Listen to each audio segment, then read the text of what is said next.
Assalamualaikum warahmatullahi wabarakatuh. Perkenalkan, nama saya Rizka Stiahida dengan NIM E2110073. Di sini saya akan mereview mata kuliah Hukum Administrasi Negara pada pertemuan kelima, yaitu presentasi oleh Saudari Putri Penta dan Saudara Kosim. Yang pertama yaitu pengaruh inklusi keuangan terhadap rasio pajak di negara berpendapatan rendah dan menengah oleh Saudari Putri Penta. Administrasi keuangan negara adalah proses pengurusan dan penyelenggaraan, penyediaan, dan penggunaan uang di dalam setiap usaha kerjasama sekelompok manusia dalam rangka mencapai tujuan. Proses ini disusun dalam pelaksanaan fungsi penganggaran, pembukuan, dan pemeriksaan keuangan. Pajak adalah iuran atau pungutan rakyat kepada pemerintah dengan berdasarkan undang-undang yang berlaku atau peralihan kekayaan dari sektor swasta kepada sektor publik yang dapat dipaksakan serta yang langsung ditunjuk dan dipakai untuk membiayai kebutuhan negara. Keuangan negara yang dimaksud adalah seluruh kekayaan negara dalam bentuk apapun, termasuk dan kewajiban yang timbul karena 1. Berada dalam penguasa dan pertanggungjawaban pejabat lembaga negara, baik pusat maupun daerah. 2. Berada dalam penguasa dan pertanggungjawaban BUMN atau BUMD, yayasan, badan hukum, dan perusahaan yang menyertakan modal. Asas umum pengelola keuangan negara yang pertama, akuntabilitas, berorientasi pada hasil. Yang kedua, keterbukaan dalam pengelolaan keuangan negara. Yang ketiga, pemeriksaan keuangan oleh badan yang bebas dan mandiri. Yang keempat, proporsionalitas. Objek penelitiannya mencakup 1. Negara berpendapatan rendah atau low income. Yang kedua, menengah ke bawah atau lower middle income.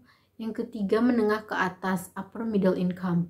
Hasil penelitian menunjukkan bahwa inklusi keuangan memiliki pengaruh positif dan signifikan terhadap rasio pajak di negara berpendapatan rendah dan menengah. Yang kedua, ada pembahasan mengenai tinjauan tinjauan hukum administrasi negara dalam pembayaran pajak oleh Muhammad Kosim. Pajak adalah suatu bidang yang menjadi sasaran kebijakan, hukum pemerintah, dan sumber pendapatan negara.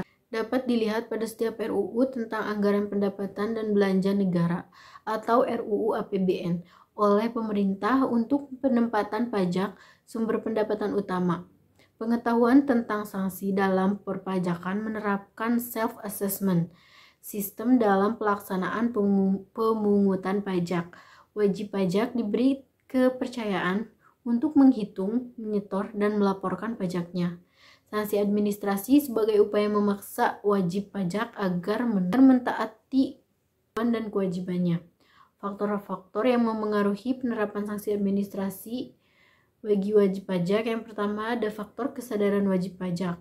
Wajib pajak harus menyadari membayar pajak menunjang pembangunan daerah. Yang kedua, faktor ekonomi. Banyak wajib pajak mengalami kendala finansial walaupun sudah berkewajiban wajib pajak. Yang ketiga, faktor pemahaman.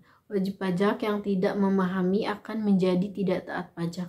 Kesimpulannya, dalam menjalankan tugasnya diharapkan para petugas dan pemungut pajak dapat memberi pelayanan dan informasi yang terbaik bagi wajib pajak yang berhubungan dengan pembayaran dan sanksi administrasi, agar wajib pajak mengetahui proses dan kewajibannya. Baik, mungkin segitu saja review materi kali ini dari saya. Kurang lebihnya mohon dimaafkan. Wassalamualaikum warahmatullahi wabarakatuh.